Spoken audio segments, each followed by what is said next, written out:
Hello friends, आपके अपने channel Jaiswal virtual classes में एक बार फिर आपका स्वागत है। फ्रेंड्स, आज मैं प्रैक्टिस सेट सीरीज से फिर एक नए वीडियो के साथ आपके बीच में उपस्थित हुआ हूं और आज की इस वीडियो में फ्रेंड्स इस टॉपिक से जितने भी महत्वपूर्ण क्वेश्चन बनते हैं या जितने भी महत्वपूर्ण क्वेश्चन बन सकते हैं उन समस्त क्वेश्चनों को संकलित करके इस वीडियो में रखने का प्रयास किया गया है, ताकि जब भी आप इस वीडियो को देख करके परीक्षा में जाए तो यहाँ से आपके कोई क्वेश्चन गलत ना होने पाए। और फ्रेंड्स, यदि आप हमारे चैनल पर पहली बार हैं और अभी तक आपने हमारे चैनल जायसवाल वर्चुअल क्लासेज को सब्सक्राइब और लाइक नहीं किया है तो कृपया चैनल को सब्सक्राइब और लाइक करें, बेल आइकन का बटन दबा करके ऑल का बटन दबा दीजिएगा, जिससे हमारी आने वाले हर महत्वपूर्ण वीडियोज की नोटिफिकेशन आप तक सबसे पहले पहुंचती रहे। अब वीडियो अच्छा लगे फ्रेंड्स, इसे अपने मित्रों को भी शेयर कीजिएगा। और फ्रेंड्स, यदि आप चाहें तो हमें फेसबुक, टेलीग्राम और इंस्टाग्राम पर भी जायसवाल वर्चुअल क्लासेज के नाम से फॉलो कर सकते हैं। नीचे डिस्क्रिप्शन में भी उसकी लिंक दी गई है, आप चाहें तो उसको वहां से भी देख सकते हैं। तो आइए फ्रेंड्स, बिना देरी के वीडियो को शुरू करते हैं।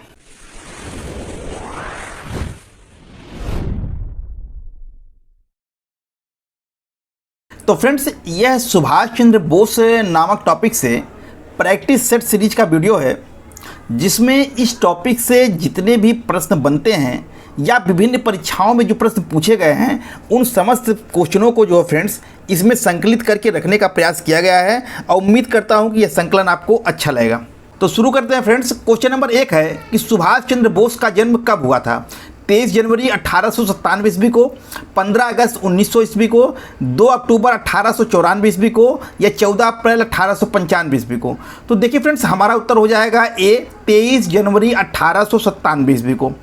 फ्रेंड्स देखिए, सुभाष चंद्र बोस का जन्म जो है वो 23 जनवरी 1897 ईस्वी को हुआ था और उनका जन्म जो है वो कटक में हुआ था, जो वर्तमान में उड़ीसा में है। ठीक है, तो हमारा उत्तर क्या हो जाएगा? ए। तो क्वेश्चन नंबर 1 का ए, 23 जनवरी 1897 सही होगा। क्वेश्चन नंबर 2 है फ्रेंड्स कि सुभाष चंद्र बोस का जन्म कहाँ हुआ था? इलाहाबाद में, कटक में, बम्बई में या मद्रास में? तो फ्रेंड्स देखिए, इसका उत्तर हो जाएगा बी। आप समझ ही गए होंगे, कटक। अभी मैंने ऊपर बताया कि सुभाष चंद्र बोस का जन्म जो है वो 23 जनवरी 1897 ईस्वी को कटक में हुआ था। तो वही प्रश्न यहाँ पूछा है, तो हमारा उत्तर हो जाएगा बी। क्वेश्चन नंबर 2 का बी, कटक, सही होगा। क्वेश्चन नंबर 3 है फ्रेंड्स कि नेताजी सुभाष चंद्र बोस किस परीक्षा में सफल होकर के ICS बने थे? Indian forest service, Indian civil service, Indian police service या इंडियन रेवेन्यू सर्विस? तो फ्रेंड्स देखिए, हमारा उत्तर हो जाएगा B, Indian civil service. Friends, Netaji Subhash Chandra Bose जो है वो 1920 ईस्वी में भारतीय सिविल सेवा यानी कि ICS की परीक्षा जो है उत्तीर्ण करते हैं। यह परीक्षा उस समय फ्रेंड्स ब्रिटेन में होती थी और इसे पास करना जो है बहुत ही कठिन माना जाता था, लेकिन उन्होंने यह परीक्षा इंग्लैंड में दी और चौथा स्थान प्राप्त किया। हालांकि आगे चलकर फ्रेंड्स सुभाष चंद्र बोस जो है देश की सेवा के लिए जो है ICS की नौकरी छोड़ देते हैं, लेकिन उन्होंने जो परीक्षा पास की थी वो थी इंडियन सिविल सर्विस की। तो क्वेश्चन नंबर 3 का बी, इंडियन सिविल सर्विस, सही होगा। क्वेश्चन नंबर 4 है फ्रेंड्स कि सुभाष चंद्र बोस ने ICS से इस्तीफा कब दिया था? 1920 में, 1921 में, 1922 में या 1924 में? तो फ्रेंड्स हमारा उत्तर हो जाएगा बी, 1921 में। फ्रेंड्स, सुभाष चंद्र बोस ने 1921 ईस्वी में भारतीय सिविल सेवा परीक्षा यानी ICS से जो है वो इस्तीफा दे दिया था। उन्होंने फ्रेंड्स यह कदम इसलिए उठाया था क्योंकि वो ब्रिटिश सरकार के अधीन कार्य नहीं करना चाहते थे और स्वतंत्रता संग्राम में पूरी तरह शामिल होना चाहते थे। उनके जो इस निर्णय था उस निर्णय में उन्हें राष्ट्रवादी राजनीति में सक्रिय रूप से शामिल होने की दिशा में वह निर्णय जो है आगे बढ़ाया। तो उन्होंने इस्तीफा कब दिया? 1921 ईस्वी में दिया। तो वही प्रश्न पूछा है कि सुभाष चंद्र बोस ने ICS से इस्तीफा कब दिया था? तो 1921 ईस्वी में दिया था। तो क्वेश्चन नंबर 4 का बी, 1921, सही होगा। क्वेश्चन नंबर 5 है फ्रेंड्स कि सुभाष चंद्र बोस ने कांग्रेस के अध्यक्ष पद के लिए चुनाव लड़ा 1940 में, 1936 में, 1937 में या 1938 में? तो फ्रेंड्स देखिए, हमारा उत्तर हो जाएगा डी, 1938 ईस्वी में। फ्रेंड्स, सुभाष चंद्र बोस ने कांग्रेस के अध्यक्ष पद के लिए 2 बार चुनाव लड़ा था। एक बार 1938 में लड़ा था, जो कि अधिवेशन कांग्रेस का हरिपुरा में हुआ था, और दूसरी बार जो है 1939 में हुआ था, जो कि अधिवेशन त्रिपुरी में हुआ था। तो यहाँ पर देखिए 38 दिया है, तो हमारा उत्तर हो जाएगा 38 वाला। ठीक है, 39 वाला विकल्प में है नहीं, तो इसलिए हमको कोई कंफ्यूज होने की ज़रूरत नहीं है। तो सुभाष चंद्र बोस ने कांग्रेस अध्यक्ष पद के लिए चुनाव कब लड़ा? 1938 में लड़ा। यह अधिवेशन कहाँ हुआ था? हरिपुरा में हुआ था और इस चुनाव में वो जीत गए थे और कांग्रेस के अध्यक्ष पद को सुशोभित किया था। तो क्वेश्चन नंबर 5 कि सुभाष चंद्र बोस ने कांग्रेस के अध्यक्ष पद के लिए चुनाव कब लड़ा? 1938 में। क्वेश्चन नंबर 5 का डी सही है। क्वेश्चन नंबर 6 है फ्रेंड्स कि 1938 में भारतीय राष्ट्रीय कांग्रेस के अध्यक्ष निर्वाचित हुए अबुल कलाम आज़ाद, सुभाष चंद्र बोस, पट्टाभी सीतारामैया या जेबी कृपलानी? तो फ्रेंड्स देखिए इसका उत्तर होगा बी, सुभाष चंद्र बोस। फ्रेंड्स अभी मैंने आपको ऊपर बताया कि 1938 में कांग्रेस का हरिपुरा यानी गुजरात में एक अधिवेशन होता है और इस अधिवेशन में सुभाष चंद्र बोस चुनाव लड़ते हैं और निर्विरोध अध्यक्ष निर्वाचित होते हैं। हालांकि वो 1939 में जो त्रिपुरी वाला अधिवेशन होता है उसमें भी वो चुनाव लड़ते हैं, भाग लेते हैं, वहाँ भी जीतते हैं वो। तो लेकिन यहाँ पूछा है कि 1938 में भारतीय राष्ट्रीय कांग्रेस का अध्यक्ष निर्वाचित हुए सुभाष चंद्र बोस हुए थे। यह अधिवेशन कहाँ हुआ था? बड़ा इंपॉर्टेंट है, हरिपुरा में हुआ था। हरिपुरा कहाँ है? तो वो गुजरात में है। इसमें कौन निर्वाचित हुआ था? सुभाष चंद्र बोस जो है निर्विरोध निर्वाचित हुए थे। तो क्वेश्चन नंबर 6 का बी, सुभाष चंद्र बोस सही होगा।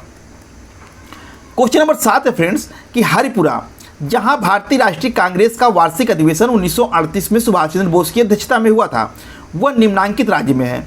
गुजरात में, मध्य प्रदेश में, महाराष्ट्र में या राजस्थान में? तो फ्रेंड्स देखिए हमारा उत्तर हो जाएगा ए, गुजरात में। फ्रेंड्स हरिपुरा जहां भारतीय राष्ट्रीय कांग्रेस का अधिवेशन हुआ था वो अभी मैंने बताया कि वो गुजरात राज्य में पड़ता है। तो क्वेश्चन नंबर 7 का ए, गुजरात सही होगा। क्वेश्चन नंबर 8 है फ्रेंड्स कि सुभाष चंद्र बोस ने कांग्रेस अध्यक्ष पद के लिए किसे हराया था? पंडित नेहरू को, महात्मा गांधी को, पट्टाभी सीतारामैया को या डॉक्टर राजेंद्र प्रसाद को? तो फ्रेंड्स देखिए हमारा उत्तर हो जाएगा सी, पट्टाभी सीतारामैया को। फ्रेंड्स 1939 ईस्वी में त्रिपुरी में कांग्रेस का अधिवेशन होता है और वहाँ पर सुभाष चंद्र बोस ने कांग्रेस अध्यक्ष पद के लिए दोबारा चुनाव लड़ा। 38 में वो लड़े थे और जीते थे। इसके बाद 39 वाले अधिवेशन में वो फिर से चुनाव लड़ते हैं और इस बार जो है महात्मा गांधी की तरफ से जो है पट्टाभी सीतारामैया को समर्थन दिया जाता है, सुभाष चंद्र बोस को नहीं।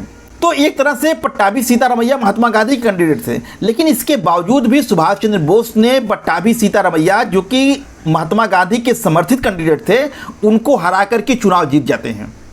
तो वही प्रश्न पूछा है कि सुभाष चंद्र बोस ने कांग्रेस अध्यक्ष के पद के लिए किसे हराया था? तो उत्तर होगा पट्टाभी सीतारामैया को हराया था।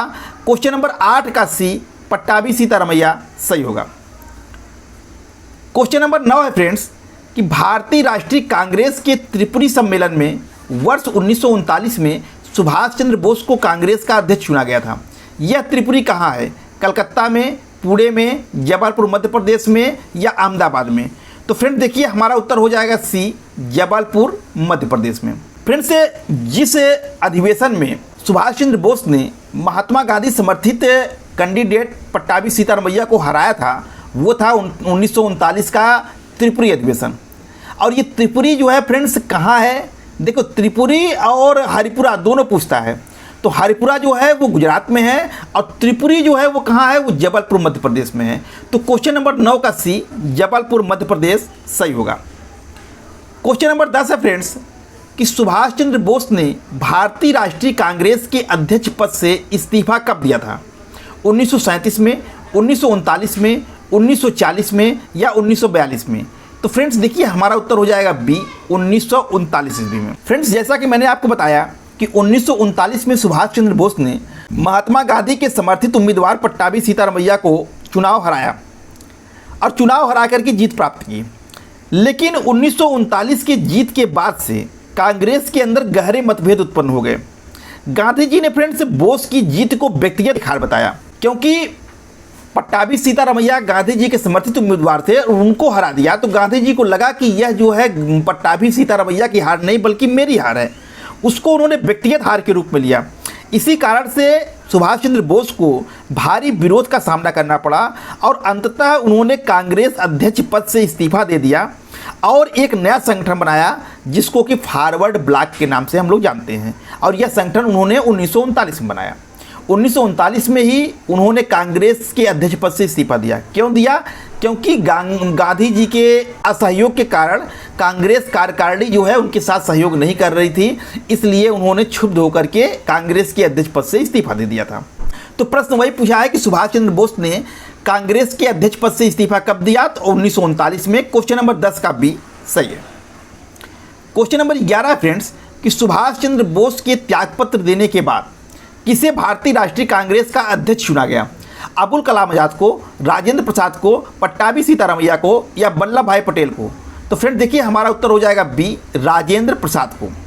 फ्रेंड्स मार्च 1939 में जब त्रिपुरी के कांग्रेस के वार्षिक अधिवेशन हुआ तो उसमें अध्यक्ष पद के चुनाव में सुभाष चंद्र बोस ने जो है कांग्रेस के प्रतिनिधि पट्टाभी सीतारामैया को पराजित कर दिया।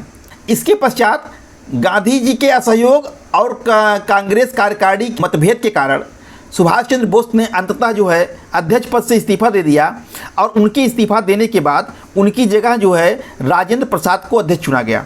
तो वही प्रश्न पूछा है कि सुभाष चंद्र बोस के त्यागपत्र देने के बाद जो है किसे भारतीय राष्ट्रीय कांग्रेस का अध्यक्ष चुना गया? तो वो है राजेंद्र प्रसाद। क्वेश्चन नंबर 11 का बी, राजेंद्र प्रसाद सही होगा।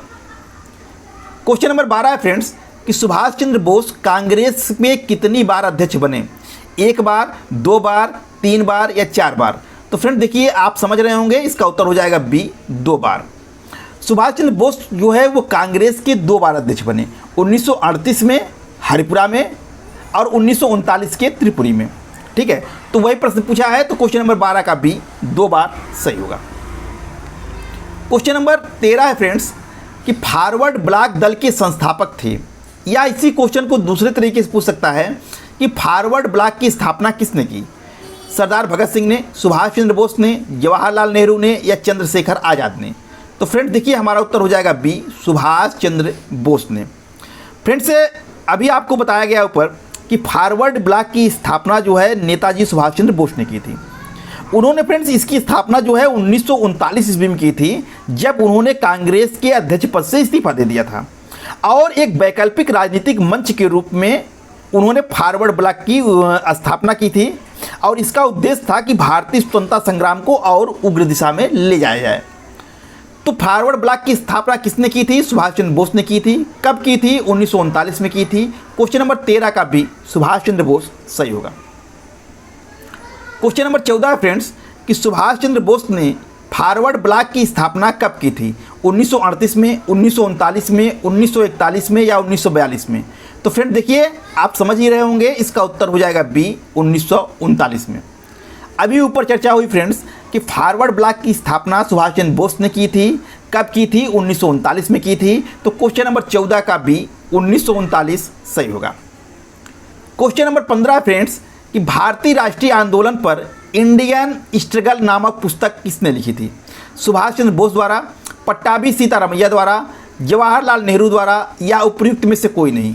तो फ्रेंड्स देखिए हमारा उत्तर हो जाएगा ए, सुभाष चंद्र बोस के द्वारा। फ्रेंड्स इंडियन स्ट्रगल जो है वो सुभाष चंद्र बोस की बहुत ही फेमस किताब है। यह किताब उन्होंने 1934 के लगभग लिखी थी और यह प्रकाशित जो है 1935 ईस्वी में हुई थी और यह उनकी बहुत ही फेमस किताब है जो कि राष्ट्रीय आंदोलन पर लिखी गई थी। तो इंडियन स्ट्रगल पुस्तक किसने लिखी? सुभाष चंद्र बोस ने लिखी। क्वेश्चन नंबर 15 का ए, सुभाष चंद्र बोस सही होगा। क्वेश्चन नंबर 16 है फ्रेंड्स कि सुभाष चंद्र बोस की आत्मकथा का नाम क्या है? My experiments with truth, discovery of India, the Indian struggle और हिंद स्वराज। तो देखिए फ्रेंड्स जो विकल्प दिए गए उसमें से हमारा उत्तर हो जाएगा सी, द इंडियन स्ट्रगल।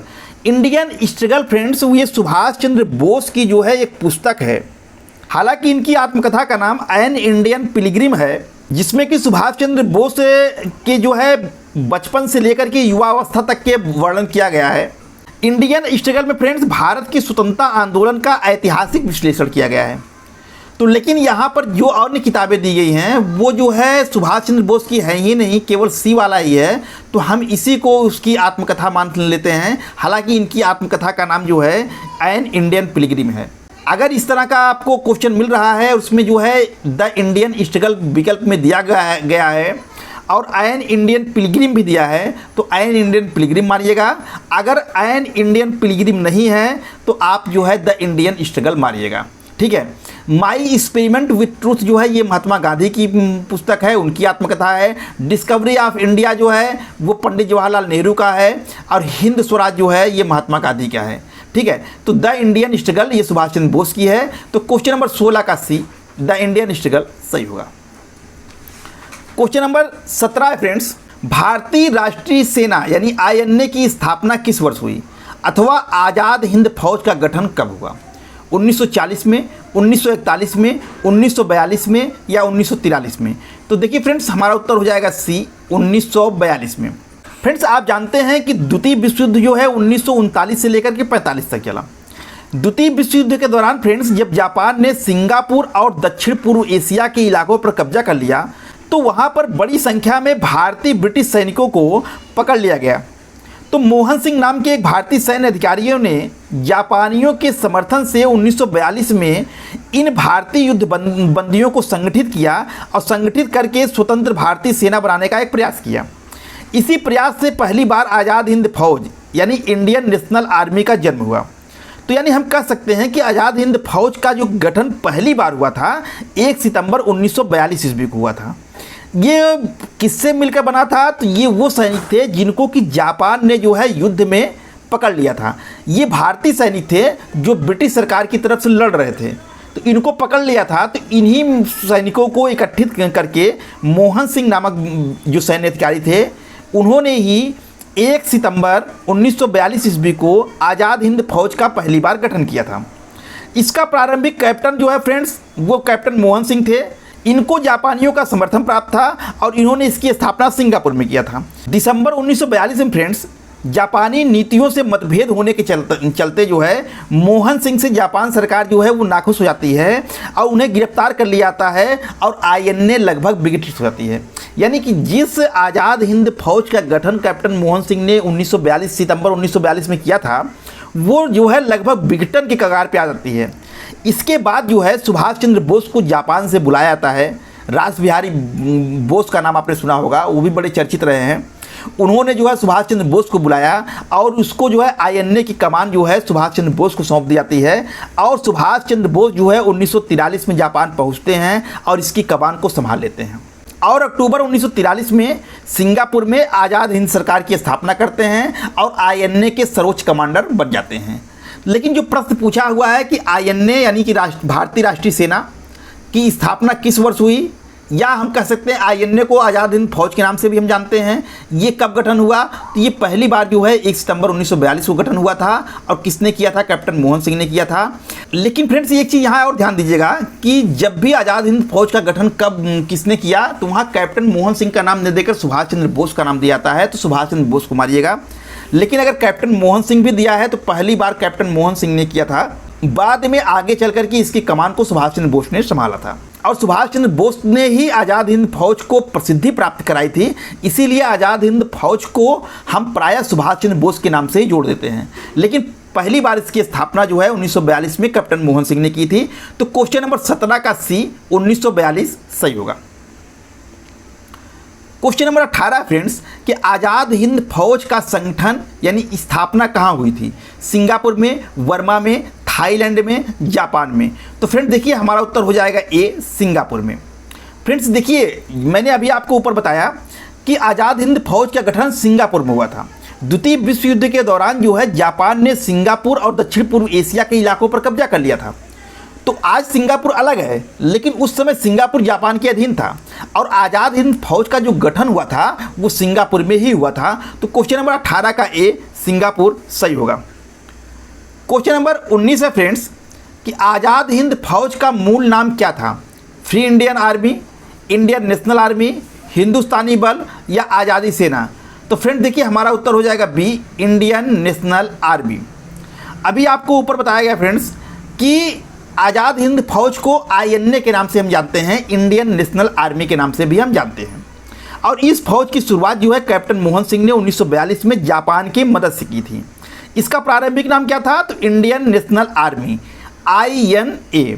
बाद में जो है नेताजी सुभाष चंद्र बोस के नेतृत्व में इसे लोकप्रिय नाम मिला, जिसको कि हम लोग आज़ाद हिंद फौज के नाम से जानते हैं।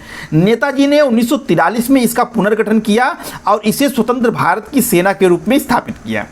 तो आज़ाद हिंद फौज का मूल नाम क्या था? Indian national army. Question number 19 का बी सही है। क्वेश्चन नंबर 20 है फ्रेंड्स कि सुभाष चंद्र बोस ने आज़ाद हिंद फौज का गठन कहाँ किया था?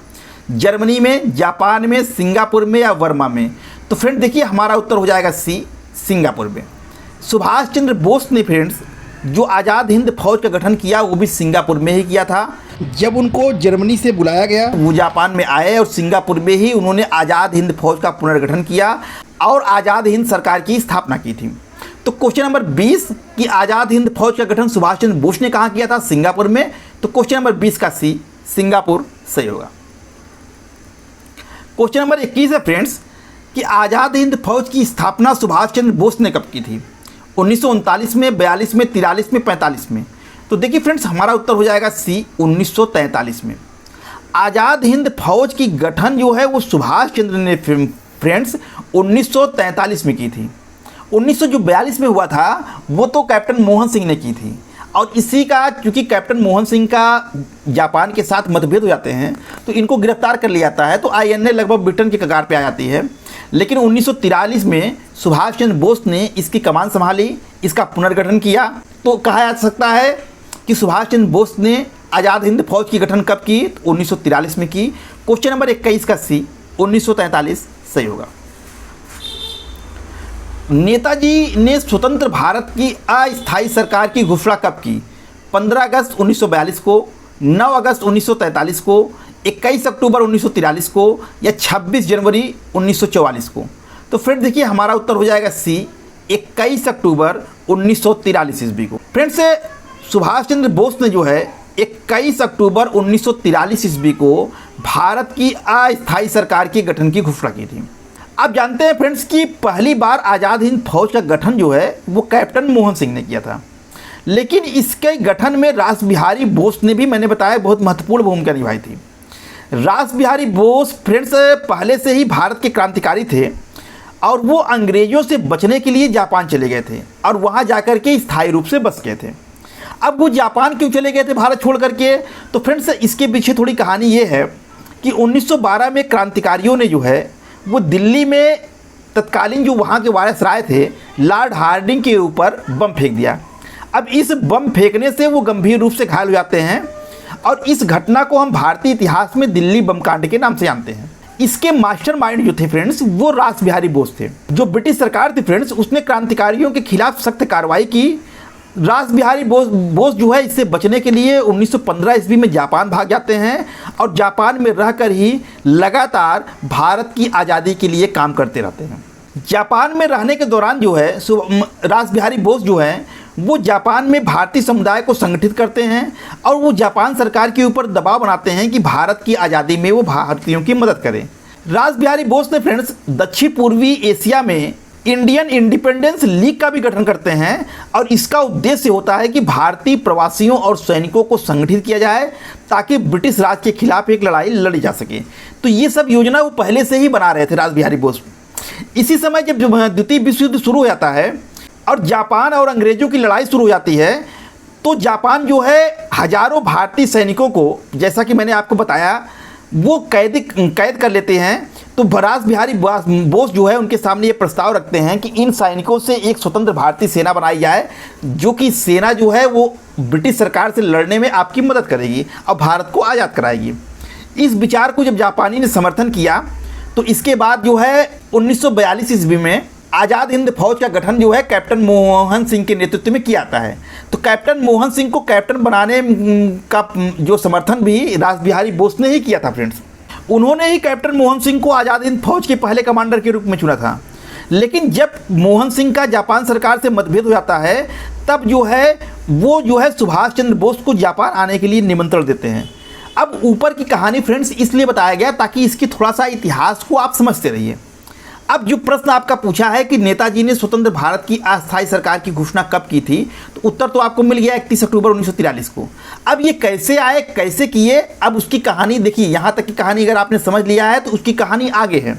तो रास बिहारी बोस जो है सुभाष चंद्र को जापान से बुलाते हैं और आईएनए और स्वतंत्रता आंदोलन का नेतृत्व उनको सौंप देते हैं और जुलाई 1943 में नेताजी सुभाष चंद्र बोस जो है वो जापान पहुँचते हैं। उन्होंने भारतीयों को संगठित किया, जापानी समर्थन जुटाया, सेना को बनाने का विचार किया और 21 अक्टूबर 1943 ईस्वी को भारत की अस्थायी सरकार की घोषणा की।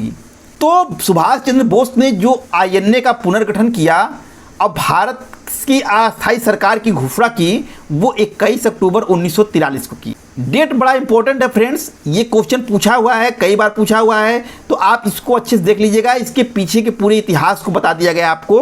रास बिहारी बोस के बारे में भी इसलिए बता दिया गया कि रास बिहारी बोस जो है वो आज़ाद हिंद फौज के एक तरह से वैचारिक जनक थे, उनका विचार था ये।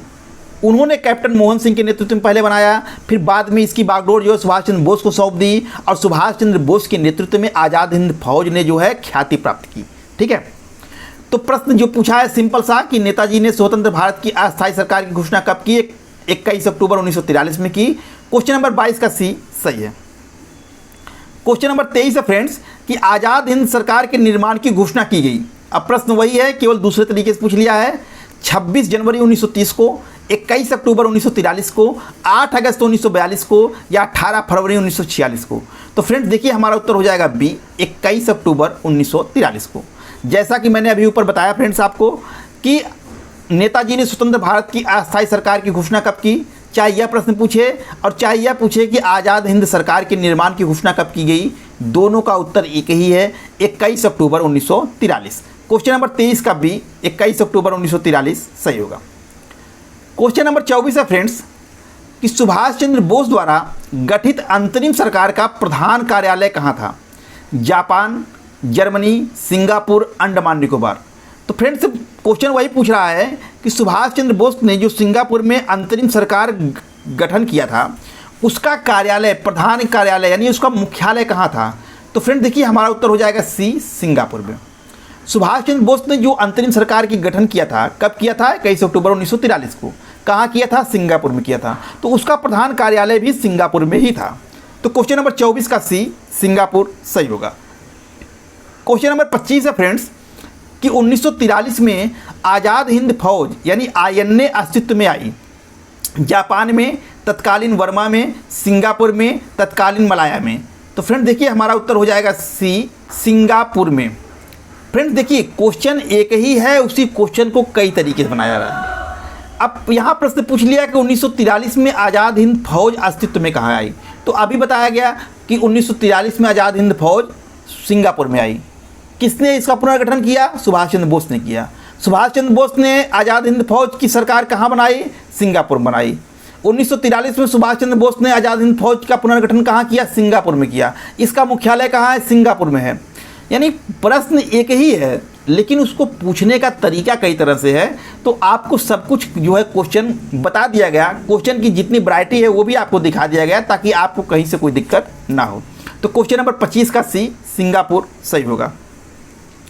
क्वेश्चन नंबर 26 है फ्रेंड्स कि भारतीय स्वतंत्रता संघर्ष के दौरान निम्नलिखित में से किसने द फ्री इंडियन लीजन नामक सेना बनाई? लाला हरदयाल ने, रास बिहारी बोस ने, सुभाष चंद्र बोस ने, या बीडी सावरकर ने? तो देखिए फ्रेंड्स हमारा उत्तर हो जाएगा सी, सुभाष चंद्र बोस ने। फ्रेंड्स सुभाष चंद्र बोस जो है वो अप्रैल 1941 को जर्मनी पहुंचते हैं और 6 माह के बाद जो है जर्मन विदेश मंत्रालय की सहायता से उन्होंने द फ्री इंडिया सेंटर का गठन किया, जहां से वे आज़ादी के पक्ष में पर्चे छपवाते थे और भाषण देते थे। 1941 के अंत में फ्रेंड्स जर्मन तानाशाह जो था यानी हिटलर जो था वो जो है निर्वासित आज़ाद हिंद सरकार को मान्यता दे देता है और सुभाष चंद्र बोस को आज़ादी की लड़ाई हेतु सेना गठित करने के लिए सहमति प्रदान कर देता है। 1942 में सुभाष चंद्र बोस जो है वो उत्तरी अफ्रीका के रोमेल से पकड़े गए जो भारतीय युद्धबंदी हैं उनको जो है अपने सेना में भर्ती करके 10,000 सैनिकों का एक दल गठित करते हैं। इसी 10,000 सैनिकों के दल को द फ्री इंडियन लीजन कहा जाता है। तो ये द फ्री इंडियन लीजन क्या था फ्रेंड्स? ये जो है सुभाष चंद्र बोस के द्वारा जो है उत्तरी अफ्रीका के रोमेल से पकड़े गए भारतीय युद्धबंदियों की एक सेना थी। इसी को लेकर के उन्होंने द फ्री इंडियन लीजन नामक सेना का गठन करते हैं। तो प्रश्न वही पूछा है कि भारतीय स्वतंत्रता संघर्ष के दौरान कौन जो है द फ्री इंडियन लीजन नामक सेना गठन करते हैं? वो सुभाष चंद्र बोस थे।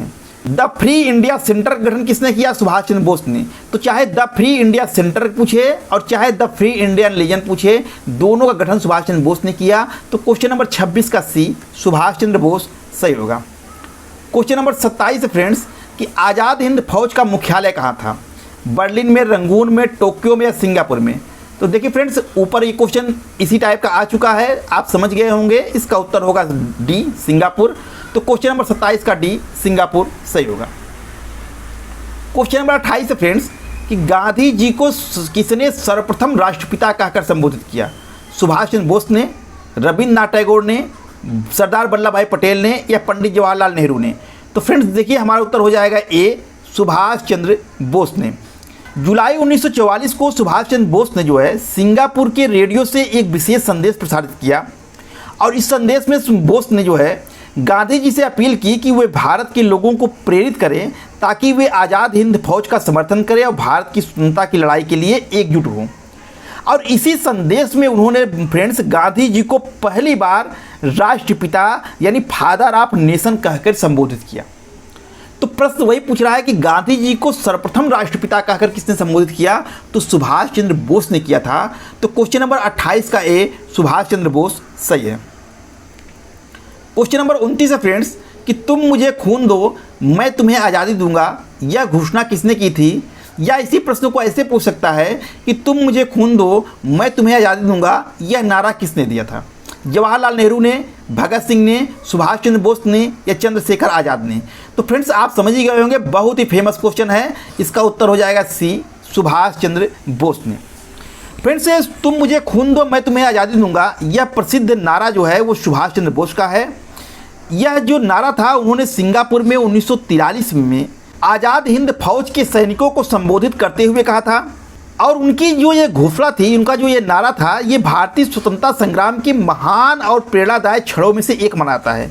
सुभाष चंद्र बोस का जो ये संदेश है, जो उन्होंने इसके माध्यम से भारतीयों से आह्वान किया कि वे अपनी जान की आहुति अगर देने के लिए तैयार हैं तो वो जो है उनको आज़ादी देने के लिए तैयार है। यानी कि अगर वो अपनी बलिदान देने की सीमा तक जा सकते हैं तो निश्चित रूप से आज़ादी मिल जाएगी। उसी बात को इंगित करते हुए नारा दिया गया था कि तुम मुझे खून दो मैं तुम्हें आज़ादी दूंगा। यानी आप मेरे लिए सर्वस्व न्यौछावर करने के लिए, अपना बलिदान करने के लिए तैयार हुई तो निश्चित रूप से मैं आपको आज़ादी दिला दूंगा।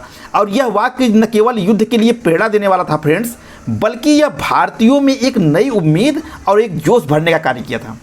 तो प्रश्न जो पूछा है कि तुम मुझे खून दो मैं तुम्हें आज़ादी दूंगा, किसका नारा था? सुभाष चंद्र बोस का। क्वेश्चन नंबर 29 का सी सही है। क्वेश्चन नंबर 30 है फ्रेंड्स कि किस भारतीय राष्ट्रवादी नेता ने जर्मनी और ब्रिटेन के बीच युद्ध को ऐसे ईश्वर प्रदत्त अवसर के रूप में देखा जिसमें भारतीयों को उस स्थिति का अपने हित में लाभ उठाने का मौका मिलता है? सी राजगोपालाचारी, एम ए जिन्ना, सुभाष चंद्र बोस, या जवाहरलाल नेहरू? तो फ्रेंड देखिए, हमारा उत्तर हो जाएगा सी, सुभाष चंद्र बोस। फ्रेंड्स, जब द्वितीय विश्व युद्ध चल रहा था तो ऐसे में सुभाष चंद्र बोस ने ब्रिटेन और जर्मनी के बीच जो युद्ध हुआ उसको एक अवसर के रूप में देखा कि ईश्वर ने एक अवसर दिया है, अब ब्रिटेन से ही सरकार जो है युद्ध में व्यस्त है, ऐसे समय में हमको फाइनली चोट कर देना चाहिए और अपनी आज़ादी को ले लेना चाहिए, क्योंकि ब्रिटिश सरकार एक साथ कई मोर्चों पर लड़ रही थी और कमज़ोर हो गई थी। ऐसे में उनको ये एक अवसर के रूप में यह चीज़ दिखाई दे रही थी कि अगर ऐसे में हम संगठित हो जाएं और ब्रिटिश सरकार के खिलाफ एकजुट होकर लड़ें तो हमको स्वतंत्रता मिल सकती है। तो इसी बात को यहाँ लिखा गया है कि किसने जो है जर्मनी और ब्रिटेन के बीच युद्ध को एक अवसर के रूप में देखा? तो सुभाष चंद्र बोस ने देखा। क्वेश्चन नंबर 30 का सी सही है। क्वेश्चन नंबर 31 है फ्रेंड्स, जय हिंद किसका नारा था? पंडित जवाहरलाल नेहरू, सुभाष चंद्र बोस, भगत सिंह, या बीजी तिलक? तो फ्रेंड्स देखिए, हमारा उत्तर हो जाएगा बी, सुभाष चंद्र बोस। जय हिंद का नारा फ्रेंड्स सुभाष चंद्र बोस ने दिया। यह आज़ाद हिंद फौज में फ्रेंड्स एक तरह से नमस्कार करने का ढंग था। यानी एक दूसरे को जैसे हम लोग अभिवादन करते हैं तो राम राम राधे राधे कहते हैं, तो आज़ाद हिंद फौज में जब लोग एक दूसरे का अभिवादन करते थे तो जय हिंद का नारा देते थे, ठीक है, जय हिंद कहकर संबोधन करते थे। तो यह जो है एक तरह से आज़ाद हिंद फौज में नमस्कार का एक ढंग था और यह जो है सारे देश का एक तरह से आज नारा हो गया। तो जय हिंद का नारा किसने दिया? सुभाष चंद्र बोस ने दिया। क्वेश्चन नंबर 31 का बी, सुभाष चंद्र बोस सही है। क्वेश्चन नंबर 32 है फ्रेंड्स, अध्यक्षीय संबोधन के समय जिस कांग्रेस अध्यक्ष ने हिंदी भाषा के लिए रोमन लिपि लागू करने की वकालत की थी वे थे महात्मा गांधी, जवाहरलाल नेहरू, अबुल कलाम आज़ाद, या सुभाष चंद्र बोस? तो फ्रेंड देखिए, हमारा उत्तर हो जाएगा डी, सुभाष चंद्र बोस। फ्रेंड्स 1938 में हरिपुरा में कांग्रेस का अधिवेशन होता है और उस अधिवेशन के दौरान सुभाष चंद्र बोस जो है अपना अध्यक्षीय भाषण देते हैं और अपने अध्यक्षीय भाषण में उन्होंने यह सुझाव दिया कि हिंदी को अखिल भारतीय संपर्क भाषा बनाया जाए और उसकी लिपि जो है वो रोमन होनी चाहिए। उनका तर्क यह था फ्रेंड्स कि भारत के अलग अलग क्षेत्रों में विभिन्न लिपियाँ प्रचलित हैं, जैसे कि देवनागरी है, बंगला है, तमिल है, जिसमें एक रूपता स्थापित करने में कठिनाई होती है। ऐसे में अगर रोमन लिपि को अपनाने से भाषा को सीखना, पूरे देश में एक समान प्रचारित करना और सरल हो जाएगा, इसलिए हिंदी भाषा के लिए रोमन लिपि जो है लागू की जाए, ऐसा उनका विचार था। हालांकि यह सुझाव जो है कांग्रेस के भीतर जो है वो बहुत समर्थन नहीं पा सका और देवनागरी लिपि में ही हिंदी को आगे बढ़ाने का निर्णय अंतिम रूप से स्वीकृत हुआ। लेकिन यह विचार जो था कि हिंदी भाषा के लिए रोमन लिपि लागू की जाए, ये किसने दिया था अपने अध्यक्षीय भाषण में? वो सुभाष चंद्र बोस ने कहा था। तो क्वेश्चन नंबर 32 का डी सुभाष चंद्र बोस सही होगा। क्वेश्चन नंबर 33 है फ्रेंड्स, सुभाष चंद्र बोस को किस उपाधि से जाना जाता है? देशबंधु, बापू, नेताजी, लोकमान्य। तो फ्रेंड्स देखिए हमारा उत्तर हो जाएगा सी, नेताजी। फ्रेंड्स हम लोग जो है सुभाष चंद्र बोस को नेताजी सुभाष चंद्र बोस का संबोधित करते हैं। तो नेताजी क्या था? ये नेताजी उनकी एक उपाधि थी। तो प्रश्न वही पूछा है कि सुभाष चंद्र बोस को किस उपाधि से जाना जाता है? नेताजी की उपाधि से। क्वेश्चन नंबर 33 का सी, नेताजी सही होगा। क्वेश्चन नंबर 34 है फ्रेंड्स कि दिल्ली चलो का नारा किसने दिया? JL नेहरू ने, भगत सिंह ने, तिलक ने या सुभाष चंद्र बोस ने? तो फ्रेंड्स हमारा उत्तर हो जाएगा डी, सुभाष चंद्र बोस ने। फ्रेंड दिल्ली चलो का नारा जो है वो सुभाष चंद्र बोस ने दिया था। तो क्वेश्चन नंबर 34 का डी, सुभाष चंद्र बोस सही होगा। क्वेश्चन नंबर 35 है फ्रेंड्स कि नेताजी किसकी उपाधि थी? जवाहरलाल नेहरू की, सुभाष चंद्र बोस की, चंद्रशेखर आज़ाद की या भगत सिंह की? तो फ्रेंड्स देखिए हमारा उत्तर हो जाएगा बी, सुभाष चंद्र बोस की। अब फ्रेंड्स देखिए वहाँ पर क्वेश्चन को उलट दिया था, सुभाष चंद्र बोस की कौन सी उपाधि थी? तो उत्तर था नेताजी, क्वेश्चन नंबर 33 में। और यहाँ 35वां में पूछ रहा है कि नेताजी किसकी उपाधि थी, यानी कि क्वेश्चन को इधर से भी बना सकता है और क्वेश्चन को इधर से भी बना सकता है, तो उल्टा सीधा दोनों बना सकता है। लेकिन अगर ये आप जान रहे हैं तो आपका गलत नहीं होगा। तो नेताजी किसकी उपाधि थी? सुभाष चंद्र बोस की थी। क्वेश्चन नंबर 35 का बी, सुभाष चंद्र बोस सही होगा। क्वेश्चन नंबर 36 है फ्रेंड्स कि सुभाष चंद्र बोस को नेताजी की उपाधि किसने दी थी? महात्मा गांधी ने, रविंद्रनाथ टैगोर ने, एडोल्फ हिटलर ने या वल्लभ भाई पटेल ने? तो फ्रेंड्स देखिए हमारा उत्तर हो जाएगा सी, एडोल्फ हिटलर ने। फ्रेंड्स हिटलर ने जो है वो सुभाष चंद्र बोस को नेताजी की उपाधि दी थी। जब सुभाष चंद्र बोस 1941 में जर्मनी पहुंचे तो हिटलर ने उनका स्वागत किया और बोस को नेताजी के रूप में संबोधित किया। हालांकि यह उपाधि फ्रेंड्स भारतीय जनमानस द्वारा सुभाष चंद्र बोस के स्वतंत्रता संग्राम में योगदान को पहचानने के बाद ही लोकप्रिय हुई थी, लेकिन हिटलर द्वारा बोस को यह सम्मान देने के बाद यह उपाधि और प्रसिद्ध हो गई थी। तो फ्रेंड्स अगर एक व्यक्ति के रूप में पूछे कि सुभाष चंद्र बोस को नेताजी की उपाधि किसने दी, तो वो व्यक्ति के रूप में एडोल्फ हिटलर होगा। लेकिन अगर विकल्प में हिटलर ना हो, भारतीय जनमानस हो, तो हमारा उत्तर भारतीय जनमानस ठीक होगा, क्योंकि स्वतंत्रता आंदोलन में सुभाष चंद्र के योगदान को देखते हुए भारतीय जनमानस ने उनको नेताजी कहकर संबोधन करना प्रारंभ कर दिया था। लेकिन इसकी लोकप्रियता तब बढ़ी जब हिटलर ने सुभाष चंद्र बोस को नेताजी कहकर के संबोधित किया। तो अगर उत्तर में भारतीय जनमानस दिया हो, हिटलर न दिया हो, तो हमारा उत्तर भारतीय जनमानस होगा। अगर भारतीय जनमानस नहीं है, एडोल्फ हिटलर है, तो हमारा उत्तर एडोल्फ हिटलर होगा। ठीक है, तो यहाँ हटलर लिखा है, इसको हिटलर समझिएगा आप। ठीक है, तो क्वेश्चन नंबर 36 का सी, एडोल्फ हिटलर सही होगा। क्वेश्चन नंबर 37 है फ्रेंड्स कि रविंद्रनाथ टैगोर ने सुभाष चंद्र बोस को कौन सी उपाधि दी? देश नायक, जननायक, लोकमान्य या नेताजी? तो फ्रेंड्स देखिए हमारा उत्तर हो जाएगा ए, देश नायक। फ्रेंड्स रविंद्रनाथ टैगोर ने सुभाष चंद्र बोस को देश नायक की उपाधि दी। देश नायक का जो अर्थ होता है वो होता है राष्ट्र का नेता। यह उपाधि फ्रेंड्स उन्होंने बोस के स्वतंत्रता संग्राम में योगदान और उनके साहसिक नेतृत्व के सम्मान में दिया था। तो प्रश्न वही पूछा है कि रविंद्रनाथ टैगोर ने सुभाष चंद्र बोस को कौन सी उपाधि दी? तो देश नायक की उपाधि दी। क्वेश्चन नंबर 37 का ए, देश नायक सही होगा। क्वेश्चन नंबर 38 है फ्रेंड्स कि निम्न में से कौन सा आज़ाद हिंद फौज का ब्रिगेड नहीं था? Tilak brigade, Gandhi brigade, Subhash brigade या नेहरू ब्रिगेड? तो फ्रेंड देखिए हमारा उत्तर हो जाएगा ए, तिलक ब्रिगेड। फ्रेंड सुभाष चंद्र बोस ने आज़ाद हिंद फौज के अंदर कई ब्रिगेड बना रखी थी। उसमें गांधी ब्रिगेड था, सुभाष ब्रिगेड था, नेहरू ब्रिगेड था, लेकिन तिलक ब्रिगेड उसमें नहीं शामिल था। तो यही हमारा उत्तर हो जाएगा क्वेश्चन नंबर 38 का ए, तिलक ब्रिगेड सही होगा।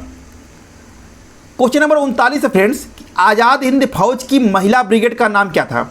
या अथवा सुभाष चंद्र बोस ने किस महिला रेजिमेंट की स्थापना से जुड़े हुए थे? दुर्गाबाई रेजिमेंट, रानी लक्ष्मीबाई रेजिमेंट, दुर्गा वाहिनी रेजिमेंट या शक्ति दल रेजिमेंट? तो फ्रेंड्स देखिए हमारा उत्तर हो जाएगा बी, रानी लक्ष्मीबाई रेजिमेंट। फ्रेंड्स आज़ाद हिंद फौज की महिला ब्रिगेड का नाम जो था वो रानी झांसी रेजिमेंट था।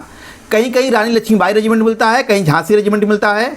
ठीक है, तो जैसा विकल्प रहे उसी के हिसाब से इसका उत्तर दीजिएगा। फ्रेंड्स यह जो महिलाओं के लिए रेजिमेंट बनाया गया था सुभाष चंद्र बोस के द्वारा, इसका नेतृत्व फ्रेंड्स कैप्टन लक्ष्मी सहगल को दिया गया था। और यह रेजिमेंट जो है भारत की स्वतंत्रता के लिए लड़ने वाली महिलाओं की पहली संगठित सैनिक इकाई मानी जाती है। झांसी की रानी लक्ष्मीबाई जो है एक वीरांगना थी और उनके सम्मान में जो है इस रेजिमेंट का नाम रखा गया था। तो क्वेश्चन नंबर 39 का बी, रानी लक्ष्मीबाई रेजिमेंट सही होगा। क्वेश्चन नंबर 40 है फ्रेंड्स कि रानी लक्ष्मीबाई रेजिमेंट की कमांडर कौन थी? औड़ा आसफ अली, सरोजिनी नायडू, कैप्टन लक्ष्मी सहगल या विजय लक्ष्मी पंडित? तो फ्रेंड देखिए हमारा उत्तर हो जाएगा सी, कैप्टन लक्ष्मी सहगल। अभी फ्रेंड्स मैंने ऊपर आपको बताया कि जो रानी लक्ष्मीबाई रेजिमेंट का गठन सुभाष चंद्र बोस ने किया था महिलाओं के लिए एक अलग से, उसका नेतृत्व जो था वो कैप्टन लक्ष्मी सहगल कर रही थी। तो वही प्रश्न पूछा है कि रानी लक्ष्मीबाई रेजिमेंट का कमांडर कौन था? तो कैप्टन लक्ष्मी सहगल थी। क्वेश्चन नंबर 40 का सी, कैप्टन लक्ष्मी सहगल सही होगा। क्वेश्चन नंबर 41 है फ्रेंड्स कि नेताजी के नेतृत्व में अंडमान और निकोबार द्वीपों को क्या नाम दिया गया था? स्वराज और स्वतंत्रता द्वीप, शहीद और स्वराज द्वीप, बलिदान और आज़ादी द्वीप, नेताजी और गांधी द्वीप? तो फ्रेंड देखिए हमारा उत्तर हो जाएगा बी, शहीद और स्वराज द्वीप। फ्रेंड्स 1943 ईस्वी में जब आज़ाद हिंद सरकार का गठन हुआ और जापान ने अंडमान निकोबार द्वीप को जीत करके उस पर अपना नियंत्रण स्थापित कर लिया, तो अंडमान निकोबार द्वीप को जापान ने जो है नेताजी को सौंप दिया। नेताजी ने इन द्वीपों का नाम जो है स्वतंत्रता संग्राम और उनके प्रतीकों के रूप में रख दिया। अंडमान द्वीप का नाम जो है उन्होंने शहीद द्वीप रखा और निकोबार जो द्वीप था उसका नाम उन्होंने स्वराज द्वीप रखा। यह भारत की स्वतंत्रता की भावना को सम्मान देने का एक प्रतीक था। तो अंडमान और निकोबार द्वीपों को क्या नाम नेताजी ने दिया था? शहीद और स्वराज द्वीप। तो क्वेश्चन नंबर 41 का बी, शहीद और स्वराज द्वीप सही होगा। क्वेश्चन नंबर 42 है फ्रेंड्स कि शहीद द्वीप किसे कहा गया? और क्वेश्चन नंबर 43 में कहा गया है स्वराज द्वीप किसे कहा गया। ऊपर वाले क्वेश्चन फ्रेंड्स दोनों को एक साथ पूछा गया था कि नेताजी ने अंडमान और निकोबार द्वीप किसको दिया, यह नाम उन्होंने किसका रखा। अब यहाँ पर जो है अलग अलग पूछ रहा है कि शहीद द्वीप किसका नाम रखा और स्वराज द्वीप किसका नाम रखा। तो दोनों एक साथ भी पूछ सकता है और अलग अलग पूछ सकता है। तो फ्रेंड देखिए शहीद द्वीप उन्होंने अंडमान को रखा तो सही 42 का ए सही हो जाएगा, और स्वराज द्वीप उन्होंने निकोबार का रखा तो 43 का बी सही हो जाएगा। तो इस तरह से अंडमान को उन्होंने शहीद द्वीप कहा और निकोबार को उन्होंने स्वराज द्वीप कहा। तो क्वेश्चन नंबर 42 का ए अंडमान सही होगा और क्वेश्चन नंबर 43 का बी निकोबार सही होगा। क्वेश्चन नंबर 44 है फ्रेंड्स, सुभाष चंद्र बोस की मृत्यु कहाँ मानी जाती है? टोक्यो में, ताइहोकू में, सिंगापुर में या बर्लिन में? तो फ्रेंड देखिए हमारा उत्तर हो जाएगा बी, ताइहोकू में। फ्रेंड्स सुभाष चंद्र बोस की मृत्यु जो है वो आधिकारिक रूप से जापान के ताइहोकू में हुई थी। अब यह स्थान जो है वो ताइवान में है। उस समय यह जापान के अंतर्गत था, लेकिन वर्तमान में यह ताइपेई ताइवान में है यह स्थान। ठीक है, यहाँ 18 अगस्त 1945 के एक विमान दुर्घटना में इनकी मृत्यु माना जाता है। यह माना जाता है फ्रेंड्स कि नेताजी का विमान जो है ताइहोकू हवाई अड्डे से उड़ान भरने के तुरंत बाद जो है दुर्घटनाग्रस्त हो गया था, जिसमें वे गंभीर रूप से जल गए और उसी दिन उनकी मृत्यु हो गई। हालांकि उनकी मृत्यु को लेकर फ्रेंड्स कई विवाद हैं और रहस्य बने हुए हैं। कुछ लोग यह मानते हैं फ्रेंड्स कि वो जीवित रहे और गुप्त रूप से कहीं चले गए थे, लेकिन उनकी मृत्यु के संबंध में बहुत से भ्रांतियां, बहुत से विवाद आज भी बने हुए हैं। जो सरकार का रुख है अभी तक आधिकारिक रूप से वो विमान दुर्घटना वाला ही है कि विमान दुर्घटना में वे मारे गए थे। तो उनकी मृत्यु जो है आधिकारिक रूप से ताइहोकू में ही हुई थी। ताइहोकू अब कहाँ है? वो ताइवान में वर्तमान समय में है। ठीक है, तो क्वेश्चन नंबर 44 का बी ताइहोकू सही होगा। क्वेश्चन नंबर 45 है फ्रेंड्स कि सुभाष चंद्र बोस किस यूरोपीय देश में हिटलर से मिले थे? फ्रांस में, इटली में, जर्मनी में या रूस में? तो फ्रेंड देखिए हमारा उत्तर हो जाएगा सी, जर्मनी में। फ्रेंड्स नेताजी 1941 में एक गुप्त मिशन पर भारत से भागकर अफगानिस्तान और सोवियत संघ होते हुए जर्मनी पहुंचते हैं। वहां पर वो बर्लिन में हिटलर से मिलते हैं और भारत की स्वतंत्रता के लिए उनसे समर्थन मांगते हैं।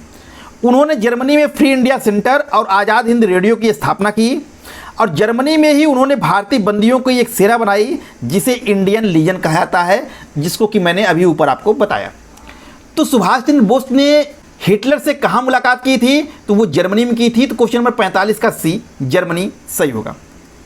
क्वेश्चन नंबर 46 है फ्रेंड्स कि सुभाष चंद्र बोस ने किस युद्ध के दौरान ब्रिटिश सरकार के विरुद्ध आज़ाद हिंद फौज का नेतृत्व किया था? प्रथम विश्व युद्ध, द्वितीय विश्व युद्ध, 1857 की क्रांति, कोई नहीं। तो फ्रेंड देखिए हमारा उत्तर हो जाएगा बी, द्वितीय विश्व युद्ध। द्वितीय विश्व युद्ध जो कि 1939 से लेकर के 1945 तक चला, इसी विश्व युद्ध को सुभाष चंद्र बोस एक मौका के रूप में देखते थे और इसी युद्ध के दौरान उन्होंने आज़ाद हिंद फौज सरकार का गठन किया और अंग्रेजों से टक्कर ली। तो क्वेश्चन नंबर 46 का बी, द्वितीय विश्व युद्ध सही होगा। क्वेश्चन नंबर 47 है फ्रेंड्स कि सुभाष चंद्र बोस ने किस रेडियो सेवा से भारतवासियों को संबोधित किया था? BBC, radio Japan, Berlin radio या रेडियो मॉस्को? तो फ्रेंड देखिए हमारा उत्तर हो जाएगा सी, Berlin radio. Friends Subhash Chandra Bose ने भारतवासियों को जो है आज़ाद हिंद रेडियो से संबोधित किया था और यह रेडियो सेवा जर्मनी के बर्लिन शहर में शुरू की गई थी। तो इसको फ्रेंड्स आज़ाद हिंद रेडियो के नाम से भी हम जानते हैं और इसको बर्लिन रेडियो के नाम से भी जानते हैं। और इसका उद्देश्य था फ्रेंड्स कि भारत में ब्रिटिश शासन के खिलाफ जागरूकता फैलाना और स्वतंत्रता संग्राम को प्रोत्साहन देना। यह जो आज़ाद हिंद रेडियो की स्थापना हुई थी ये 1942 में हुई थी और सुभाष चंद्र बोस जो है इसके माध्यम से भारतवासियों से संपर्क बनाए रखा और कई ओजस्वी भाषण दिए थे। तो प्रश्न वही पूछा है कि सुभाष चंद्र बोस किस रेडियो सेवा से भारतीयों को संबोधित किया था? तो बर्लिन रेडियो सेवा दिया है तो ये भी सही है। अगर आज़ाद हिंद रेडियो सेवा दिया होगा तो ये भी सही होगा। तो क्वेश्चन नंबर 47 का सी, बर्लिन रेडियो सही है। क्वेश्चन नंबर 48 है फ्रेंड्स कि नेताजी की अस्थियों को कहाँ रखा गया है? इंडिया गेट पे, ताइपेई संग्रहालय में, रेंकोजी मंदिर टोक्यो में या बर्लिन संग्रहालय में? तो फ्रेंड देखिए हमारा उत्तर हो जाएगा सी, रेंकोजी मंदिर टोक्यो में। फ्रेंड्स नेताजी सुभाष चंद्र बोस की अस्थियां जो है वर्तमान में जापान के टोक्यो स्थित रेंकोजी मंदिर में रखी गई है। यह एक बौद्ध मंदिर है फ्रेंड्स, जहां नेताजी की अस्थियों को 1945 में एक कलश में सुरक्षित रख दिया गया था। नेताजी की मृत्यु के बाद उनकी अस्थियों को ताइवान से जापान लाया गया था। अब भारत सरकार द्वारा फ्रेंड्स कई बार उनकी अस्थियों को डीएनए जांच के लिए लेकर के मांग उठी कि आप हमको दे दीजिए, हम इसका डीएनए जांच कराएंगे, लेकिन अभी तक उस पर कोई निर्णय नहीं हुआ। रेंकोजी मंदिर के पुजारी और जापानी लोग नेताजी का बहुत सम्मान करते हैं और हर साल उनके सम्मान में वहाँ समारोह भी होता है फ्रेंड्स। तो उनकी अस्थियाँ जो है वो कहाँ रखी गई थी? वो रेंकोजी मंदिर में रखी गई थी। ये रेंकोजी मंदिर है कहाँ? टोक्यो जापान में है। तो क्वेश्चन नंबर 48 का सी, रेंकोजी मंदिर सही होगा।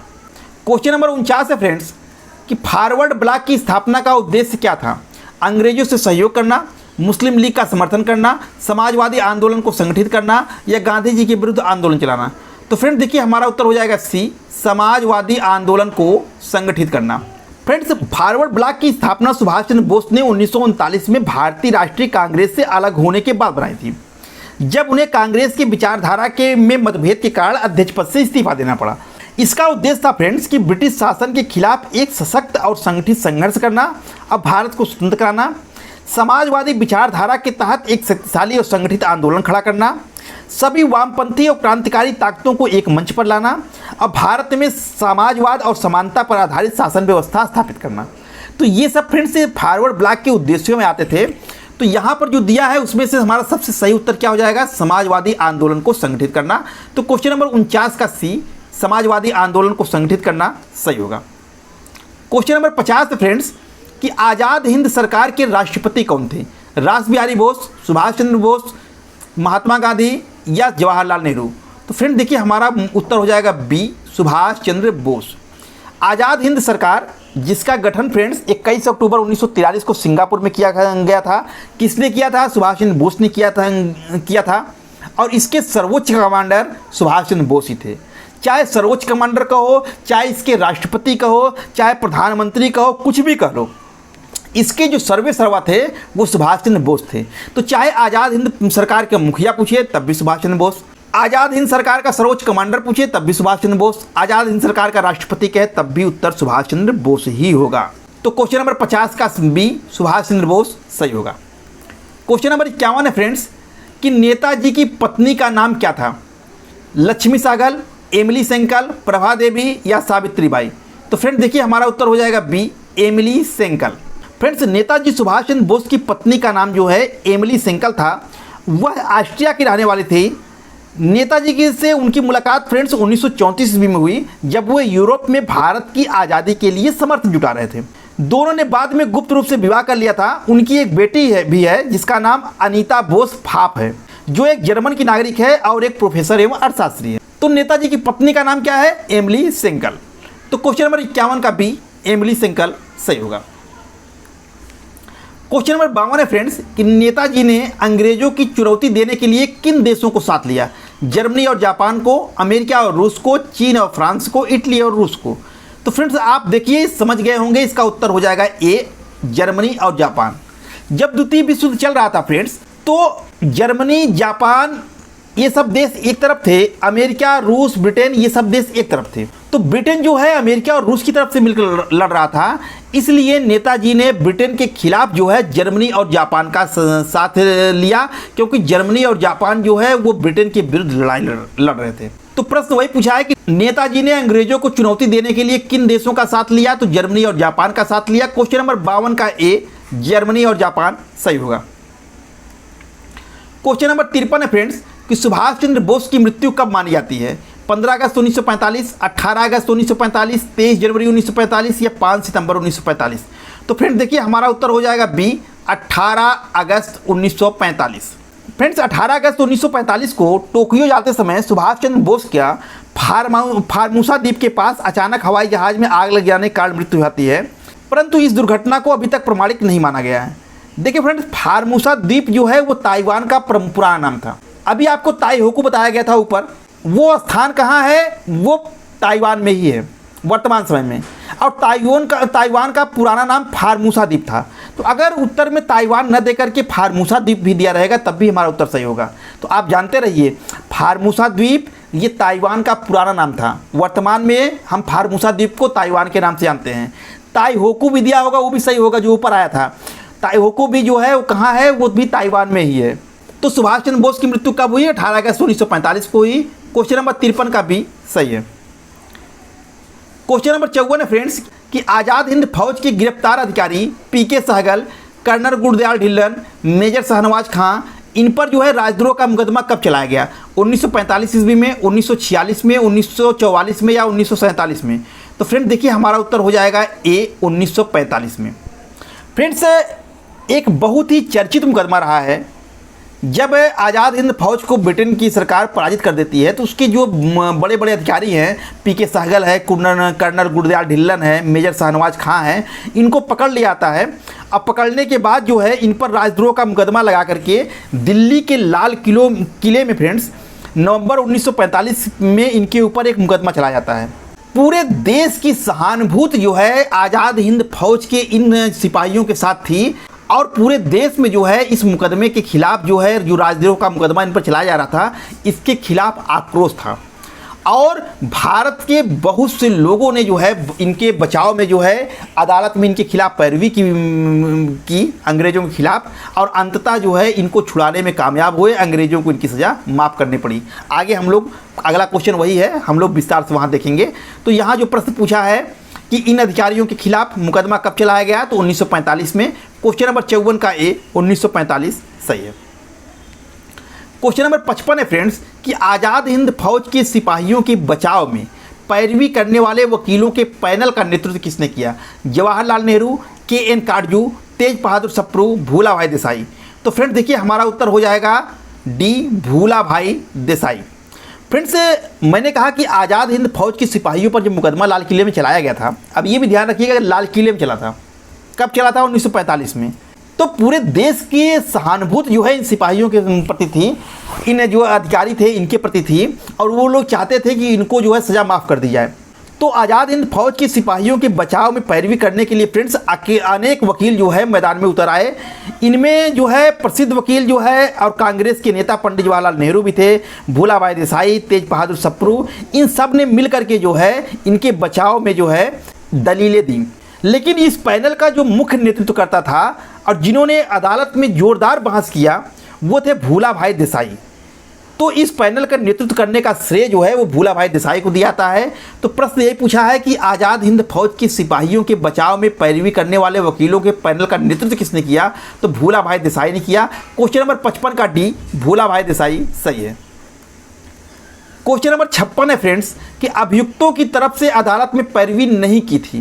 तेज बहादुर सप्रू ने, महात्मा गांधी ने, जवाहरलाल नेहरू ने, के.एन. काटजू ने। तो फ्रेंड्स देखिए हमारा उत्तर हो जाएगा बी, महात्मा गांधी ने। फ्रेंड्स देखिए बहुत से वकील जो है वो इनकी पैरवी करने के लिए जो है अदालत में उपस्थित हुए थे। तेज बहादुर सप्रू भी थे, जवाहरलाल नेहरू भी थे, के.एन. काटजू भी थे, भूलाभाई देसाई भी थे, लेकिन उसमें महात्मा गांधी जो थे नहीं थे। महात्मा गांधी अदालत में इनकी पैरवी नहीं किए थे, लेकिन इनका नैतिक समर्थन था, यानी वो चाहते थे अंग्रेज जो है इनको रिहा करें, इनके ऊपर जो राजद्रोह का मुकदमा चलाया गया है वो ख़त्म हो। लेकिन उन्होंने कोट पहन करके एक वकील के रूप में वहाँ नहीं गए थे, लेकिन उन्होंने इनको आज़ाद कराने का जो आंदोलन चल रहा था उसका पूरा समर्थन, इनको नैतिक समर्थन जो है महात्मा गांधी का था। तो यहाँ जो प्रश्न पूछा है वो ये पूछ रहा है कि अदालत में वकील के रूप में पैरवी किसने नहीं की थी। तो जो पैरवी करने वाले थे आपको बताया गया कि जवाहरलाल नेहरू, तेज बहादुर सप्रू, के.एन. काटजू, भूलाभाई देसाई, ये सब पैरवी करने वाले वकीलों में थे। तो महात्मा गांधी जी इस वकील के पैनल में नहीं थे, तो यही नाम गलत होगा। इसका अर्थ ये नहीं, मत निकालिएगा कि महात्मा गांधी ने इनका विरोध किया था। महात्मा गांधी ने इनका सहयोग किया था, इनको नैतिक समर्थन दिया था, वो भी चाहते थे कि इनके ऊपर राजद्रोह का मुकदमा न चले। ठीक है, तो क्वेश्चन नंबर 56 का भी महात्मा गांधी सही है। क्वेश्चन नंबर 57 है फ्रेंड्स कि नेताजी की मृत्यु की जांच के लिए शाहनवाज समिति किसने गठित की थी। महात्मा गांधी ने, पंडित नेहरू ने, इंदिरा गांधी ने या राजीव गांधी ने। तो फ्रेंड देखिए हमारा उत्तर हो जाएगा बी, पंडित जवाहरलाल नेहरू ने। शाहनवाज समिति का गठन जो है फ्रेंड्स वो नेताजी सुभाष चंद्र बोस की मृत्यु के जांच के लिए भारत सरकार के द्वारा 1956 में गठन किया गया था, और उस समय भारत के प्रधानमंत्री पंडित जवाहरलाल नेहरू थे। तो एक तरह से पंडित जवाहरलाल नेहरू के आदेश पर ही 1956 ईस्वी में शाहनवाज समिति का गठन किया जाता है, जिसका उद्देश्य होता है कि सुभाष चंद्र बोस की मृत्यु के बारे में जांच कीजिए। अब आप जानते हैं कि नेताजी सुभाष चंद्र बोस की मृत्यु जो है वो 18 अगस्त 1945 को एक विमान दुर्घटना में हुई थी, जैसा कि कहा जाता है। लेकिन इस पर बहुत से लोग संदेह करते हैं, इस पर काफ़ी लोगों में संदेह है कि भारत में आज भी बहुत से लोग मानते हैं कि नेताजी जीवित थे और बच गए थे, अब भेद बदल के कहीं रह रहे थे। तो इस तरह से जनता और स्वतंत्रता सेनानियों के दबाव के चलते 1956 में पंडित नेहरू ने नेताजी की मृत्यु की सच्चाई जानने के लिए एक जांच कमेटी गठित की। इस जांच कमेटी के जो मुखिया बनाए गए वो लेफ्टिनेंट कर्नल शाहनवाज खां बनाए गए। शाहनवाज खां जो है खुद जो है आज़ाद हिंद फौज के प्रमुख अधिकारी थे, तो इनको जो है इसका मुखिया बनाया जाता है, और इन्हीं के नाम पर इस समिति का नाम जो है शाहनवाज समिति पड़ता है। इस समिति ने फ्रेंड्स अपनी रिपोर्ट में कहा कि नेताजी की 18 अगस्त 1945 को ताइवान यानी फार्मोसा में विमान दुर्घटना में मृत्यु हो गई थी। इस निष्कर्ष से आज भी बहुत से लोग असंतुष्ट हैं, इसीलिए समय समय पर दूसरी जांच भी हुई। यानी कि शाहनवाज समिति का गठन किसने किया? पंडित जवाहरलाल नेहरू ने किया। कब किया था? 1956 में किया था। क्यों किया था? क्योंकि भारत के लोग मानते थे कि विमान दुर्घटना में इसकी मृत्यु नहीं हुई है, ये जीवित है। शाहनवाज समिति ने अपनी रिपोर्ट में क्या कहा?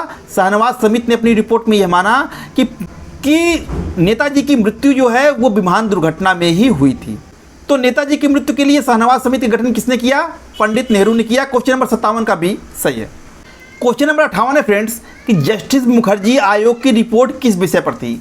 गांधी जी की हत्या पर, नेताजी की मृत्यु पर, और नीचे दो विकल्प कट गए हैं फ्रेंड्स, उसको हम ऊपर दे रहे हैं, आप समझ लीजिएगा, आज़ाद हिंद फौज पर या फॉरवर्ड ब्लॉक पर। तो फ्रेंड देखिए हमारा उत्तर हो जाएगा बी, नेताजी की मृत्यु पर। फ्रेंड्स भारत सरकार ने 1999 में न्यायमूर्ति मनोज कुमार मुखर्जी की अध्यक्षता में एक आयोग गठित किया था, जिसका उद्देश्य था कि नेताजी सुभाष चंद्र बोस की मृत्यु की परिस्थितियों की जांच करना। बहुत से लोग अब भी यह नहीं मानते थे कि नेताजी की मृत्यु विमान दुर्घटना में हुई थी, तो नेताजी की मृत्यु पर एक रहस्य बना हुआ था। तो यह आयोग 1999 में इसीलिए गठित किया गया था ताकि यह जांच की जा सके कि मृत्यु जो 18 अगस्त 1945 को ताई हुकुम में हुई थी वह वास्तव में विमान दुर्घटना से हुई थी या नहीं। तो मुखर्जी आयोग ने 2005 में अपनी रिपोर्ट सौंपी फ्रेंड्स, जिसमें निष्कर्ष उसने निकाला गया कि नेताजी की मृत्यु विमान दुर्घटना में नहीं हुई थी। ताइवान में ऐसी किसी विमान दुर्घटना के प्रमाण हमको नहीं मिले हैं। तो इस समिति ने फ्रेंड्स शाहनवाज समिति की रिपोर्ट पर प्रश्न चिन्ह उठाया। इसकी पहले जो मैंने बताया कि शाहनवाज समिति की रिपोर्ट ने यह बताया था कि नेताजी की मृत्यु जो है वो विमान दुर्घटना में हुई थी, लेकिन मुखर्जी आयोग ने यह कहा, अपनी जांच में यह पाया कि ऐसे किसी भी विमान दुर्घटना की उस साल जो है वहाँ पर साक्ष्य नहीं मिले हैं। ऐसे किसी भी विमान दुर्घटना में नेताजी की मृत्यु की साक्ष्य नहीं मिले हुए हैं। तो इस तरह से मुखर्जी आयोग ने स्पष्ट कहा कि नेताजी की मृत्यु जो है वो विमान दुर्घटना में नहीं हुई थी। तो कैसे हुई थी, आज भी इस पर रहस्य बना हुआ है, आज भी यह बात जो है वो विवाद का विषय बना हुआ है, ठीक है। लेकिन सरकार जो आधिकारिक रूप से मानती है वो यही कि विमान दुर्घटना में इनकी मृत्यु हुई। तो जस्टिस मुखर्जी आयोग की रिपोर्ट किस विषय पर आधारित थी, तो नेताजी की मृत्यु के विषय पर आधारित थी। क्वेश्चन नंबर 58 का बी सही है। फ्रेंड्स, क्या आप टीजीटी सामाजिक विज्ञान, पीजीटी सिविक्स या पॉलिटिकल साइंस से नेट जीआरएफ की तैयारी करना चाह रहे हैं? तो बिना देरी किए हुए प्ले स्टोर पर जाइए और जायसवाल वर्चुअल क्लासेज के ऐप को डाउनलोड कीजिए। ऐप डाउनलोड करने के लिए प्ले स्टोर में जाकर के टाइप कीजिए जायसवाल वर्चुअल क्लासेज और सर्च कीजिए। आपको कुछ इस तरह से इंटरफेस खुल के सामने आएगा और वहाँ जायसवाल वर्चुअल क्लासेज का आपको लोगो दिखाई दे रहा होगा। उस पर क्लिक कीजिए और लोगो सहित जायसवाल वर्चुअल क्लासेज लिखा हुआ कुछ इस तरह का इंटरफेस आपके सामने आएगा। आप इंस्टॉल का बटन दबा दीजिए। इंस्टॉल होने के बाद ओपन का बटन दबाएंगे तो जायसवाल वर्चुअल क्लासेज का ऐप खुल जाएगा। यहाँ पर आपको लॉगिन करने के लिए मोबाइल नंबर और कुछ परमिशन मांगा जाएगा। जैसे ही आप मोबाइल नंबर डाल के परमिशन देते हैं, ऐप चालू हो जाएगा और सारी सूचनाएं यहीं पर मिल जाएंगी। तो बिना देरी किए फ्रेंड्स, ऐप को डाउनलोड कीजिए। तो इसी के साथ फ्रेंड्स यह वीडियो यहीं पर समाप्त होता है। मुझे उम्मीद है कि यह वीडियो आपको अच्छी लगी होगी। वीडियो कैसी लगी कमेंट करके जरूर बताइएगा। और फ्रेंड्स, यदि आप चाहते हैं कि इसी तरह से प्रैक्टिस सेट सीरीज की वीडियो आते रहें और आपकी तैयारी को बेहतर से बेहतर बनाते रहें, तो इस वीडियो को अपने मित्रों को शेयर कीजिएगा, उन्हें इस चैनल के बारे में बताइएगा। मिलते हैं आपसे एक नए वीडियो में, तब तक के लिए आपका दिन शुभ हो। धन्यवाद।